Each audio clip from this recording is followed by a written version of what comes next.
मी Josh Kaufman यांचं personal MBA वाचायला घेतलं आहे. तर हे एक बिझनेस बुक आहे आणि खूप इंटरेस्टिंग आहे. तर याच्यात त्यांनी बिझनेस खूप सोपा करून सांगितलं आहे. तर ते सांगतात की एका सक्सेसफुल बिझनेससाठी 5 गोष्टी गरजेच्या असतात. आणि एक सक्सेसफुल बिझनेस म्हणजे काय असतो तर ते सांगतात, रफली defined business is a repeatable process त्यात 5 गोष्टी येतात. पहिलं काय असतं, create and deliver something of value, म्हणजे त्याला व्हॅल्यू क्रिएशन म्हणतात. दुसरं काय असते, that other people want or need, म्हणजेच मार्केटिंग. आणि at a price they are willing to pay, हे सेल्समध्ये येतं. आणि चौथं काय आहे, in a way that satisfy the customers need and expectations, म्हणजे कस्टमर खुश असेल, त्याच्या नीड आणि एक्सपेक्टेशन सॅटिस्फाय झाले असतील तर व्हॅल्यू डिलिव्हरी. आणि पुन्हा पाचवं म्हणजे finance, so that the business brings in enough profit to make it worthwhile for the owners to continue operation. So तो सस्टेनेबल पाहिजे ना बिझनेस, त्यामुळे प्रॉफिट पण बनवायला पाहिजे.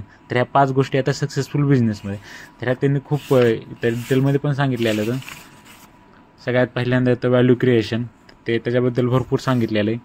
पुन्हा मार्केटिंगबद्दल, सेल्सबद्दल, व्हॅल्यू डिलिव्हरी आणि फायनान्सबद्दल. तर ह्या 5 गोष्टी असल्याशिवाय बिझनेस सक्सेसफुल होऊ शकत नाही. आणि एखादा बिझनेस करण्यासाठी ह्या 5 गोष्टीची तुम्हाला आवश्यकता असते.